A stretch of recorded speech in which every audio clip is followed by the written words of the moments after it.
एक एक कार सेवक आया, फिर वो 2 व्यक्ति और आए जी। वो 3 व्यक्ति आए। उसके बाद धीरे धीरे वो रश बढ़ता गया और वो पूरे तीनों गुंबदों पे ऐसे मक्खियों के छत्ते की तरह कार सेवक, नीचे अंदर परिसर में सब तरफ कार सेवक नजर आ रहे थे। और 4:46 पे जो बीच वाला सेंट्रल गुंबद है वो ध्वस्त होके नीचे गिर गया था। ठीक है।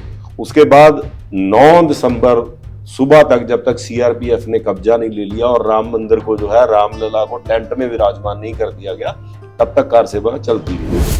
3 स्टेजेस की जो है वो 3 फोल्ड जो है वो बैरिकेडिंग की गई थी। ठीक है। बड़ी बड़ी लोहे की पाइपों को वेल्ड करके गार्डर्स के साथ जो है पहली बैरिकेडिंग थी, फिर दूसरी थी, फिर तीसरी, 3 लेयर की बैरिकेडिंग हुई। ऐसा कहा जाता था कि उस अभेद को भेदना जो है वो असंभव है। जी। कई बार तो हमें भी लगा था कि शायद इन ऊंची ऊंची बैरिकेड्स को, इन कटीली तारों को और इन मजबूत बैरिकेडिंग को, पाइपों को हम कैसे जो है वो कर पाएंगे और इसको कैसे इस कलंक को मिटाएंगे। कार सेवकों के हाथ ही जो हैं जो वो इतनी मजबूती के साथ, इतने संकल्प के साथ जो उन्होंने उन पाइपों को पकड़ के जो है वो उखाड़ फेंका और फिर उन्हीं पाइपों की मदद से है उस ढांचे को जो है वो गिराने का काम। प्रभु श्री राम के आशीर्वाद से जो 6 दिसंबर को वो जो कलंक है इस धरती से जो मिट पाया, ये तभी संभव हो पाया कि सब लोगों की इच्छा शक्ति उसके प्रति, जो बैरिकेडिंग की वाली पाइप्स थी उससे खरोंच करके एक एक दीवार को जो है वो गिराया गया। और उसके बाद जो है जैसे जैसे सबसे पहले जो सीता रसोई की तरफ का लेफ्ट साइड का गुंबद था उसको गिराया गया। पूरा देश इस समय राममय हो रहा है, क्योंकि वर्षों के इंतजार के बाद आखिर वो शुभ घड़ी आ गई जब रामलला अपने जन्म स्थान पर स्थापित होने जा रहे हैं। इस शुभ कार्य में वैसे तो पूरे देश से राम सेवकों का पूरा योगदान रहा है, लेकिन हमारे शहर में भी कुछ ऐसे राम सेवक रहे हैं जो 6 दिसंबर 1992 को उस ऐतिहासिक घटना का गवाह बने। उन्हीं में से एक हैं शहर के जाने माने समाज सेवी, पूर्व भाजपा अध्यक्ष, प्रदेश अध्यक्ष और पूर्व नगर निगम चंडीगढ़ के मेयर श्री अरुण सूद जी। आइए हम उनसे मिलते हैं कि उस दौरान उनके साथ क्या क्या बीता, कार सेवा के दौरान उन्होंने क्या क्या सहा।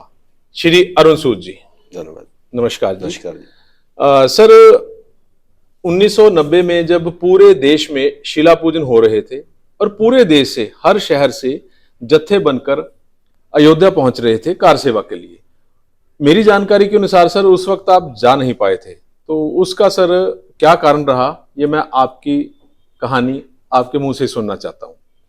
ये बड़ा एक इंटरेस्टिंग किस्सा है। मैं उस वक्त जितने भी शहर में शिला पूजन विश्व हिंदू परिषद की तरफ से हो रहे थे, उन सब शिला पूजन में जाता था। लगभग तब मेरी उम्र 18-19 वर्ष की थी और मेरे में एक जुनून था राम मंदिर के विषय में कि कोई भी राम मंदिर आंदोलन का कोई भी ऐसा पड़ाव, मैं उस हर पड़ाव का, हर उस घटना का हिस्सा बनूं। तो मुझे याद है किसी भी मंदिर में, चाहे किसी गांव में, किसी कॉलोनी में वो शिला पूजन होना, तो मैं वहां जाता था। इसी प्रकार से जब वो तिथि निश्चित हुई कि अयोध्या में कार सेवा 1990 में की जाएगी और शिलान्यास किया जाएगा, उस वक्त जो है मैंने अपने साथियों के साथ वहां जाने का निर्णय लिया और चंडीगढ़ से लगभग 200-250 के करीब लोगों ने जाना था।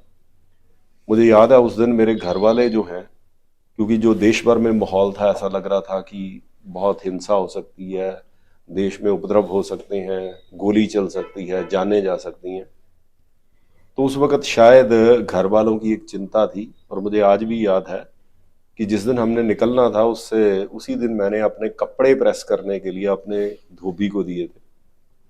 मेरी बड़ी बहन है, वो ऑस्ट्रेलिया में रहती हैं और वो घर वाले नहीं चाहते थे कि मैं वहां पे जाऊं, और उनको पता था कि ये पूरा जुनून वाला आदमी है और कुछ भी हो सकता है, क्योंकि ये हमेशा आगे बढ़ चढ़ के उसमें हिस्सा लेगा। तो वो मेरे कपड़े धोबी से ले आई और जब मैं कपड़े धोबी के पास मांगने गया तो उसने कहा कि आपकी बहन जो है वो कपड़े ले गई। तो एक पूरी साजिश रची गई। मैं जिस कमरे में वो कपड़े रखे उसके आसपास के दरवाजे बंद कर दिए और जब मैंने आगे अपनी बहन से पूछा कि मेरे कपड़े कहाँ हैं, मुझे जाना है, मैं लेट हो रहा हूँ, उसने कहा उस कमरे में पड़े। और जैसे ही मैं उस कमरे में एंटर किया और वो उसने पीछे से वो दरवाज़ा बंद कर दिया, और लगभग 3 दिनों तक जो है वो, जब तक अयोध्या में वो पूरा कार सेवा का कार्यक्रम नहीं हो गया, तो 3 दिनों तक मुझे उस कमरे में बंद रखा। और खाना भी मुझे जो है वो, साथ में किचन थी, उसकी सर्विंग विंडो के थ्रू वो खाना देते थे। ठीक है सूद साहब, ये तो चलो बड़ी बहन का प्यार था जो आपको कार सेवा में जाने से रोक पाया। तो 1992 में जब आप गए तब आपके साथ क्या बीता, आपकी यहां से जाने की प्लानिंग क्या थी, और उस वक्त आपके साथ साथ जो देश से अन्य भी कार सेवक आए हुए थे, मौजूदा यूपी सरकार ने उन पर क्या जुल्म ढाए सर? नहीं, उस वक्त जब हम, मुझे याद है कि 6 दिसंबर की तिथि निश्चित हुई थी सन 1992 में, चंडीगढ़ से निकल पड़े थे और अम्बाला होते हुए आगे हम जो है अयोध्या तक ट्रेन के रास्ते से गए थे। सारा रास्ता हमने जो है ट्रेन के सफर से तय किया था। और मुझे आज भी याद है कि पूरी ट्रेनें, चाहे वो डिब्बे थे, चाहे वो ऊपर की छतें थी, कार सेवकों से भरी हुई थी। और लोग जो है वो पूरे जोशो खरोश के साथ भगवान राम की सौगंध राम की खाते हैं, हम मंदिर वहीं बनाएंगे, जी। ये नारे लगाते हुए अयोध्या में आगे बढ़ रहे थे। और सबके मन में ये संकल्प था, ये एक तो जो 1990 में जिस प्रकार से कार सेवकों की क्रूर हत्या की गई थी, वो जी। मन में आक्रोश भी था, और मन में कहीं ना कहीं ये जज्बा था कि आज जो है, जो लगभग कई शताब्दियों का कलंक हिंदुओं के माथे पर लगा हुआ है, हमारी सनातन संस्कृति पर जो एक ग्रहण है, उसको आज मिटा के ही दम लेंगे। ऐसे जुनून के साथ जो है, जिसको जहां जगह मिली वो गाड़ियों में सवार होकर, रेलगाड़ियों में हम बढ़ गए थे। और मुझे याद है घटना, जब हम जा रहे थे तो लखनऊ रेलवे स्टेशन की, जब हम अयोध्या जा रहे थे तो रास्ते में हम लोग बहुत पूरे जोशो खरोश के साथ नारे लगा रहे थे कि 3 नहीं तो 30,000 नहीं छोड़ेंगे कोई मजार, भारत में यदि रहना होगा वंदे मातरम कहना होगा। एक जुनून था कि हमारे साथ जो आक्रांताओं ने किया, एक उसके प्रति रोष था। लेकिन फिर भी देखिए, मैं ये हिंदुओं की जो हमारी संस्कृति है, हमारा जो सनातन धर्म है, हमें कैसे जो सहिष्णु होना सिखाता है। हम जब लखनऊ रेलवे स्टेशन पर पहुंचे तो एक नंबर प्लेटफॉर्म पे एक कोई 95 साल या 90 साल के कोई मुस्लिम बुजुर्ग जो थे, वो स्टेशन पे बैठे हुए थे। ना उनसे बोला जा रहा था, ना उनसे चला जा रहा था।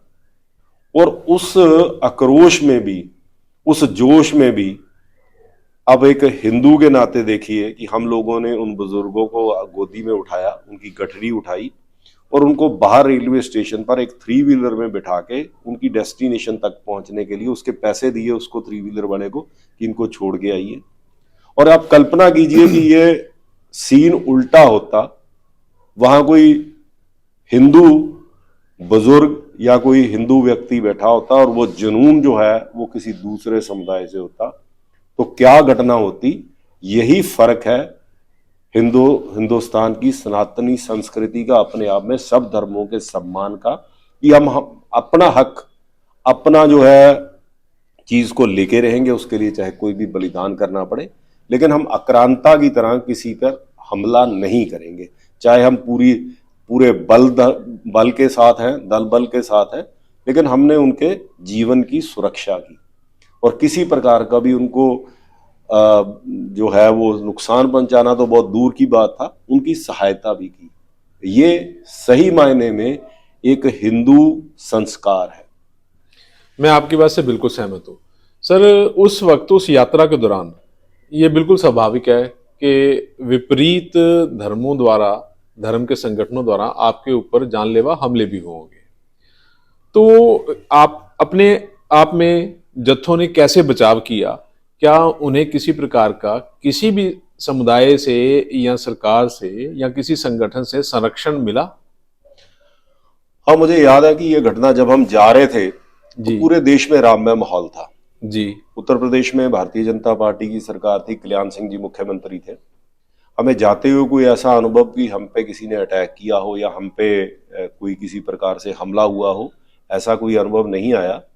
लेकिन मुझे याद है कि जब 6 दिसंबर की घटना हो गई, 7, 8, 9 सुबह तक हम लोग जो है अयोध्या में रहे जी। उस वक्त जो टेंट में विराजमान रामलला की स्थापना तक हम लोगों ने अयोध्या में कार सेवा की। और 9 तारीख को हम चंडीगढ़ का जो जत्था है वो वापसी के लिए निकला था। और उस वक्त देश का माहौल बिगाड़ने के लिए जो कम्युनिस्ट पार्टियां हैं, इन्होंने काला दिवस बनाते हुए पूरे भारत बंद की कॉल दी थी। और उसी दौरान जब हम अयोध्या से बढ़ रहे थे आगे, तो बाराबांकी स्टेशन से 10 किलोमीटर पहले हमारी ट्रेन पर जो है वो बड़े बड़े पत्थर बरसाए गए, लाठियां बरसाई गई, तेजाब फेंका गया। ऐसा एक तरीके से वो पूरी ट्रेन पे हमला हुआ जी। और उस वक्त अब हिंदुओं ने दबना, सहना और डरना जो है, मुझे लगता है कि वो ऐसा मन बना लिया था कि उसके प्रति हम लोग जो है वो अपनी रिजेंटमेंट देंगे। ट्रेन रोकी गई, बकायदा उन हमला करने वालों को भगाया गया, हमने वापस पलटवार किया और फिर जैसे ही वो सारे खदेड़ दिए गए, उसके बाद ट्रेन आगे बढ़ी और बाराबंकी स्टेशन पर फिर एक घटना हुई। बाराबंकी रेलवे स्टेशन पर जब ट्रेन खड़ी थी, लोग चाय पानी के लिए वो कर रहे थे, तो उस वक्त पड़ोस के ही एक, जो मैं कहूँगा कि शायद मुस्लिम डोमिनेटेड एक मोहल्ला था, वहाँ से तेजाब, पत्थर, कांच की बोतलें ये कार सेवकों पे फेंका गया। और मुझे याद है हमारी ट्रेन में बहुत सारे नागा साधु थे, कुछ केरला गए कार सेवक आए हुए थे। ऐसे तब जो बहुत उत्साही और उद्यमी और वीर कार सेवकों ने उस वक्त उस मोर्चे का जो है वो नेतृत्व किया और वापस पलट के जवाब दिया। और ऐसी नौबत आ गई कि जो पूरे प्लान्ड वे से एक अटैक किया गया था, उस सारे अटैक को ध्वस्त करते हुए उनको मुंह तोड़ जवाब दिया गया और कार सेवक सुरक्षित अपने आप को अपने घरों तक पहुंचा पाए। लेकिन ये उस वक्त वो 9 दिसंबर मुझे याद है, देश में काला दिवस मनाकर एक माहौल बिगाड़ने की साजिश थी। हमने अपनी सुरक्षा तो की ही की, लेकिन किसी प्रकार से जिसने हमारे पे अटैक किया उसको मुंह तोड़ जवाब दिया। लेकिन किसी पे हमने आक्रमण करके कोई माहौल बिगाड़ना, किसी पर हमला करना, ऐसी कोई भी ना तो चेष्टा सही, ना कुछ ऐसा प्रयास किया। और कार सेवकों ने जो समय निश्चित था उस वक्त जो है वहाँ सब कार से राम जन्मभूमि के आसपास जो है वो लाखों की तादाद में लोग इकट्ठे थे। अंदाजन शायद उस दिन ऐसा माना जाता है कि 10 लाख से ऊपर कार सेवक अयोध्या में थे। पूरी अयोध्या में हर तरफ जो है वो कार सेवक नजर आते थे, पूरे नरमुंड नजर आते थे। और मुझे याद है हम लोग जो है वो 10 बजे से भी पहले उस जगह पर पहुंच गए थे। 3 स्टेजेस की जो है वो 3 फोल्ड जो है वो बैरिकेडिंग की गई थी।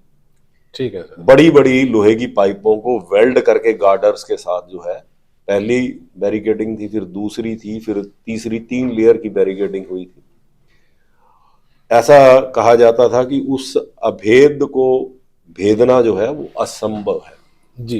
कई बार तो हमें भी लगा था कि शायद इन ऊंचे ऊंची बैरिकेड्स को, इन कटीली तारों को और इन मजबूत बैरिकेडिंग को, पाइपों को हम कैसे जो है वो कर पाएंगे और इसको कैसे इस कलंक को मिटाएंगे। लेकिन मुझे अब ये सोचकर भी ये ऐसा जो है इस पे यकीन नहीं होता है कि वो इतनी मजबूत बैरिकेडिंग को भी कार सेवकों ने अपने जो है वो बिल्कुल हाथों से उसको ध्वस्त किया।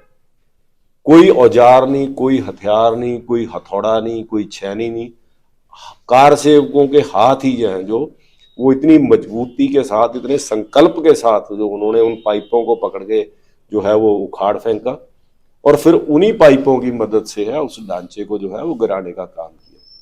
मुझे याद है सब तरफ से, चारों तरफ से कार सेवकों ने उस ढांचे को घेर लिया था।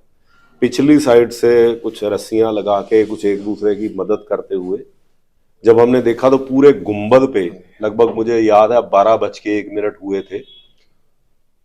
वो कार सेवक जो है पूरे तीनों गुंबदों पे, पहले एक कार सेवक आया, फिर वो 2 व्यक्ति और आए जी, वो 3 व्यक्ति आए, उसके बाद धीरे धीरे वो रश बढ़ता गया और वो पूरे तीनों गुंबदों पे ऐसे मक्खियों के छत्ते की तरह कार सेवक नीचे अंदर परिसर में सब तरफ कार सेवक नजर आ रहे थे। और यहाँ सर मैं थोड़ा सा अपनी तरफ से कुछ कहना चाहूंगा सर। इतनी जो अभेद बैरिकेडिंग थी सर, वो कार सेवकों का जुनून, और जहां तक मेरा मानना है हर कार सेवक के अंदर उस वक्त बजरंगबली खुद समाये हुए थे। बिल्कुल, मैं तो ये अब मैं आज भी सोचता हूं, क्योंकि मैं उससे ठीक 6 दिसंबर से 2-2.5 महीने पहले हमारा अखिल भारतीय विद्यार्थी परिषद का राष्ट्रीय अधिवेशन था कानपुर में, तो हम अयोध्या गए थे। तब तो वहां रश नहीं था जी, हमने एक एक बैरिकेडिंग को देखा था जी, और उससे पहले भी एक बार मैं गया था जी। अब वो उससे ठीक 6 दिसंबर को जब वो मैं आज सोचता हूं कि वो इतनी जो अभेदनीय जो बैरिकेडिंग है वो कैसे हट गई, तो ऐसा वो बिना किसी ईश्वरीय शक्ति के असंभव है। वो बिना बजरंगबली जी की कृपा पे शायद वो इंसान ऐसा काम नहीं कर सकता, ऐसा मेरा मानना है। पर सू साहब, कार सेवकों का आई थिंक पूरी तलाशी के साथ बगैर निहत्थे वहां पे पहुंचना लगभग था, क्योंकि बड़ी तलाशी होती थी हर जगह। बिना किसी चीज की सहायता के, बिना किसी सीढ़ी के कार सेवक गुंबद के ऊपर चढ़ कैसे गए? नहीं, बिल्कुल। मैं आप पीछे जो पिछली अगली साइड पे समतल था, जो सड़क थी, आप हनुमानगढ़ी की तरफ से आए जी, जो ढांचा था उसके राइट साइड पे सीता रसोई थी जी। सामने से आते हनुमानगढ़ी की तरफ से रास्ता संक्रिय सड़क आती थी, तो लेफ्ट साइड पे ग्राउंड था, पीछे ग्राउंड था। पीछे जो है वो थोड़ा सा डीप था, खाई टाइप था। कार सेवक पीछे की तरफ से पहले चढ़ने शुरू हुए जी। और वो लगातार जो है एक दूसरे की मदद करते हुए, एक दूसरे की हेल्प करते हुए, इंसानी चेन बनाते हुए, हाँ, ह्यूमन चेन, वो आगे एक दूसरे के हेल्प करते हुए और वो चढ़ पाए। और मैं समझता हूं कि शायद वो कोई इतनी बड़ी बात नहीं है, बड़ी बात है उस बैरिकेडिंग को ध्वस्त करना। और फिर जब कार सेवा शुरू हुई 12:01 पे, मुझे याद है सबसे पहले हमने गुंबद पे जो है वो कार सेवकों को देखा जी। और ये सारा जो है ये घटनाक्रम जो था वो 4 घंटे 46 मिनट का, 4.25 घंटे का रहा।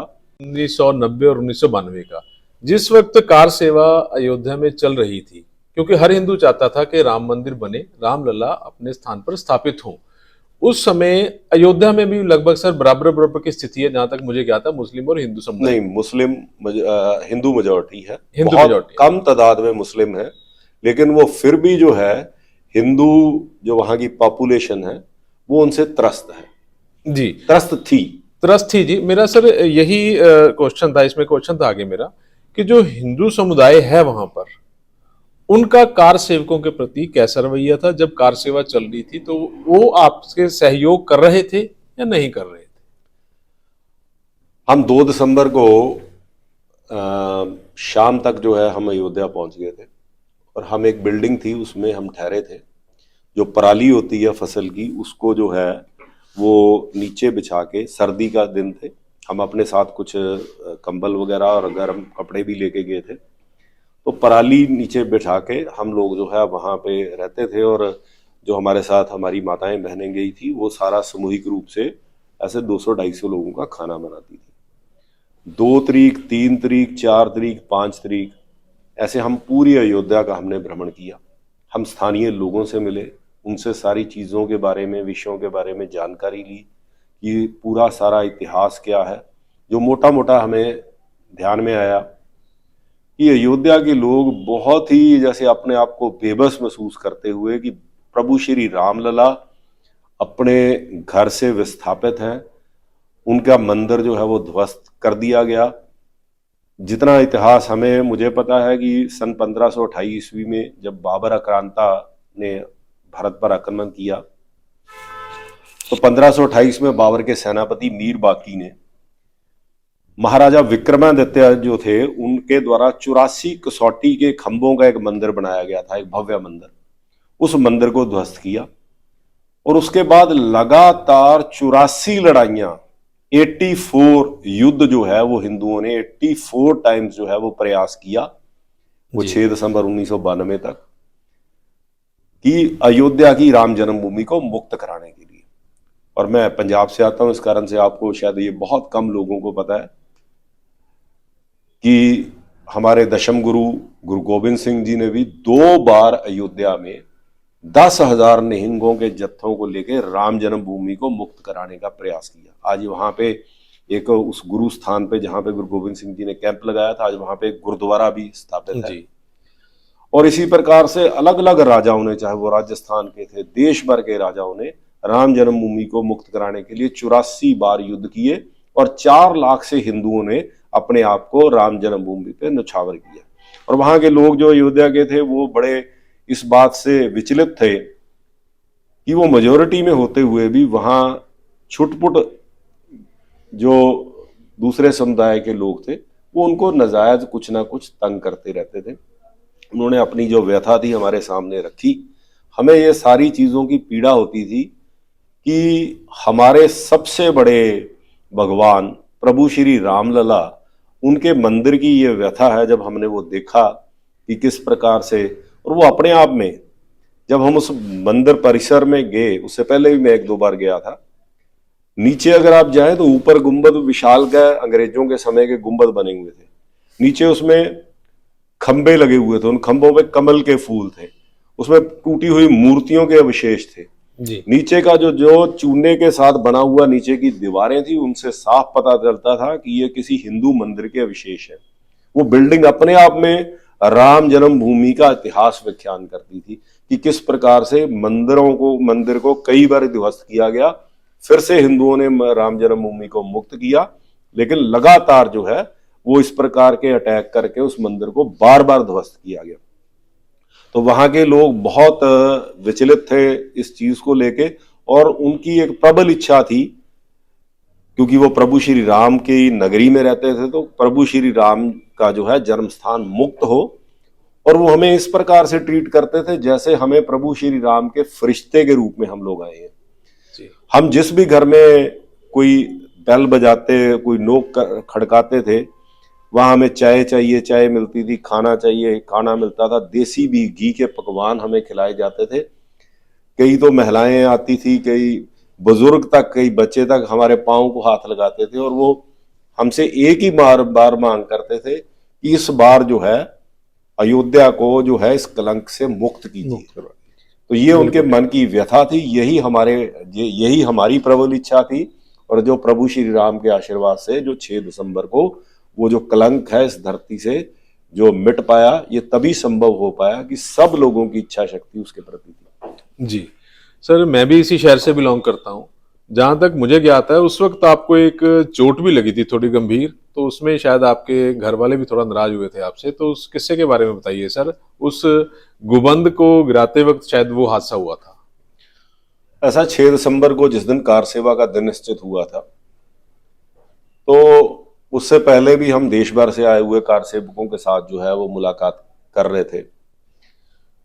सबके मनों में एक ही बात थी कि इस बार या तो हम रहेंगे या ये देश पे, पूरे सनातन धर्म पे ये कलंक है जो ये रहेगा। सूद साहब, जहां तक मुझे ज्ञात है कि 6 दिसंबर 1992 को जब वो विवादित ढांचा ध्वस्त किया गया, तो राम सेवकों में, कार सेवकों में इतना जुनून था, वो उस जगह का नामो निशान तक मिटा देना चाहते थे। तो वो चाहे वो यादगार स्वरूप, चाहे उसको खत्म करने के स्वरूप, एक एक ईंट, एक एक पत्थर तक उठा कर ले आए थे। क्या ये बात सत्य है सर?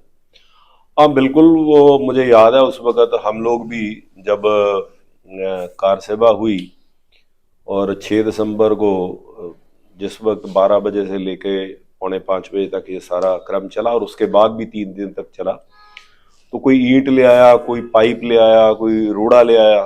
जो अवशेष थे वो तो सबने राम सेवकपुरम में जमा कराए, लेकिन ऐसा कि शायद एक सोवेनिर के नाते, एक यादगार के नाते, लेकिन बाद में जैसे मुझे अनुभव हुआ, तो ये कोई ऐसा मेरे बाद में मन में पीड़ा हुई कि ये जो अविशेष मैं लेके आया हूं, ये शायद उस कलंक का प्रतीक है, शायद उस गुलामी का प्रतीक है जो 500 सालों तक हमारे ऊपर रही थी।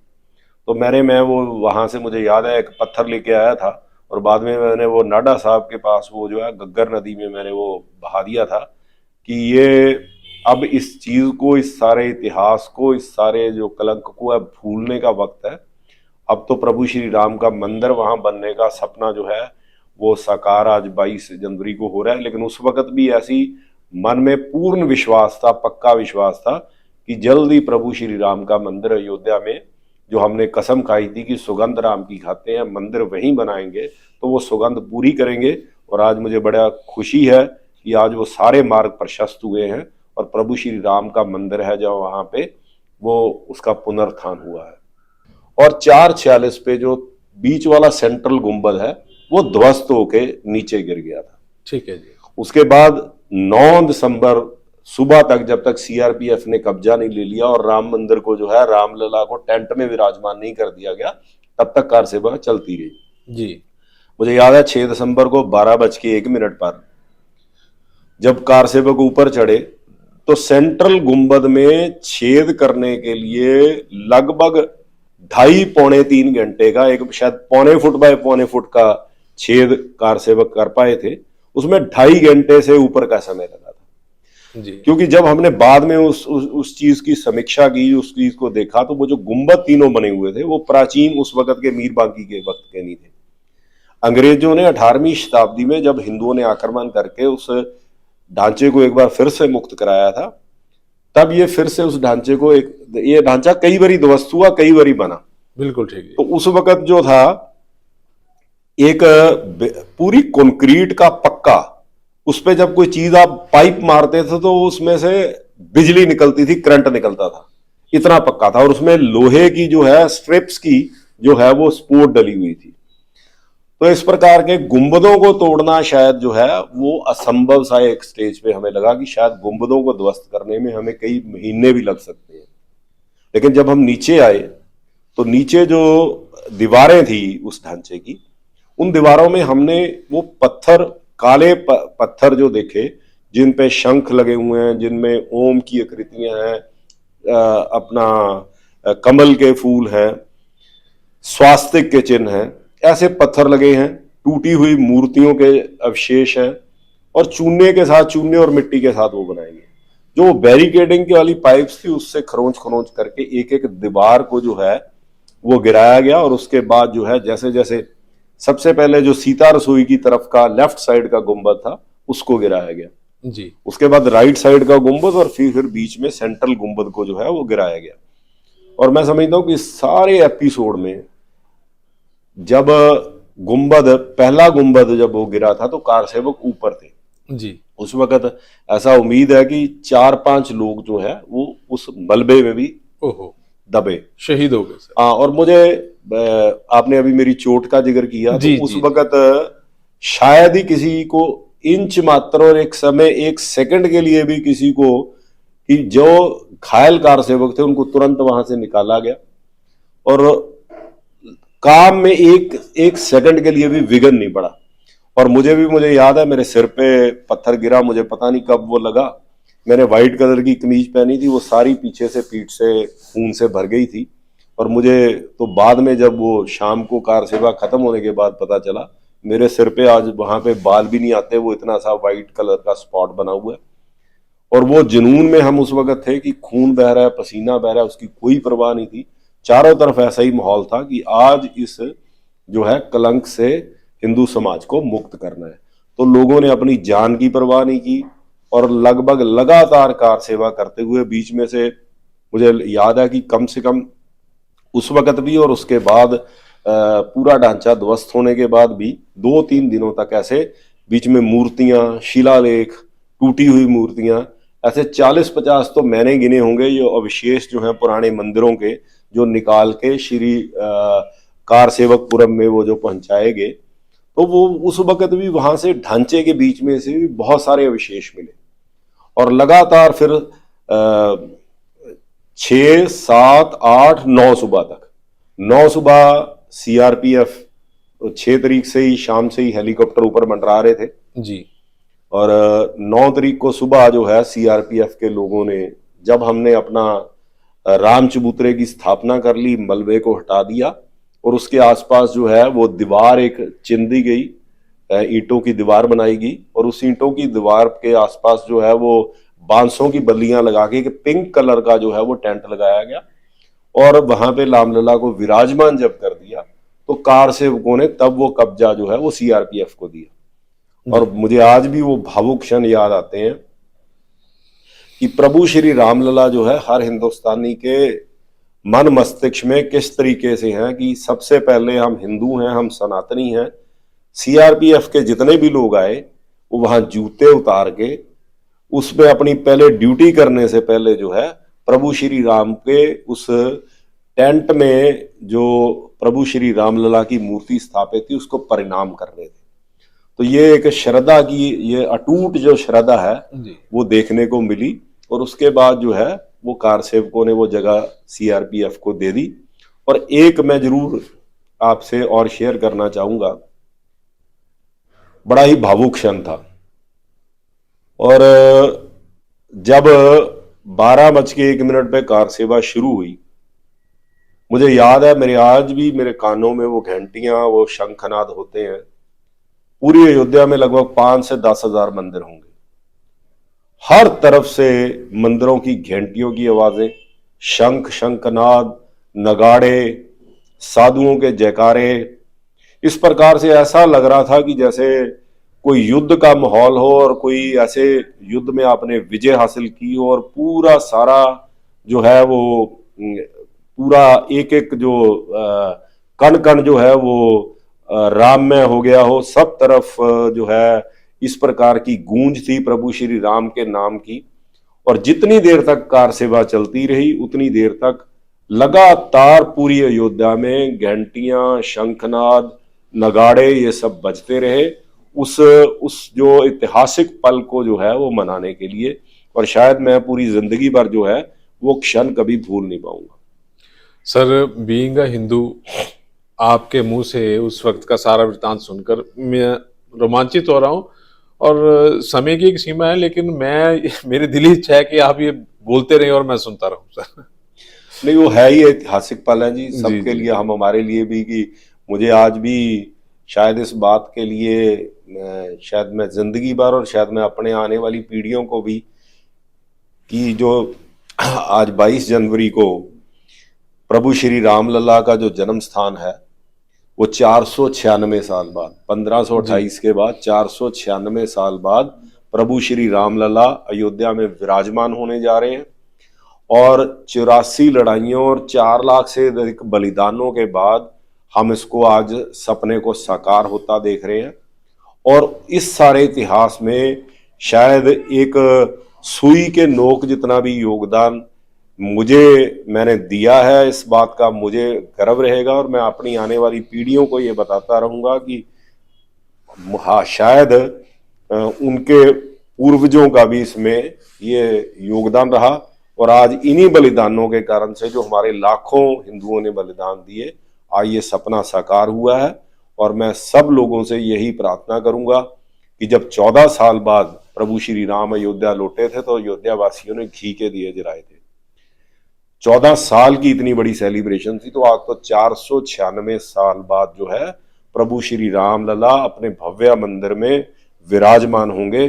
तो सब हिंदू जो है, सब सनातनी जो है, पूरे विश्व भर में जो है अपने घरों में दीपमाला करके इस उत्सव को मनाएं। यही मेरी प्रार्थना है। जय श्री राम। अगर आपने अभी तक हमारे चैनल को सब्सक्राइब नहीं किया है तो आज ही सब्सक्राइब करें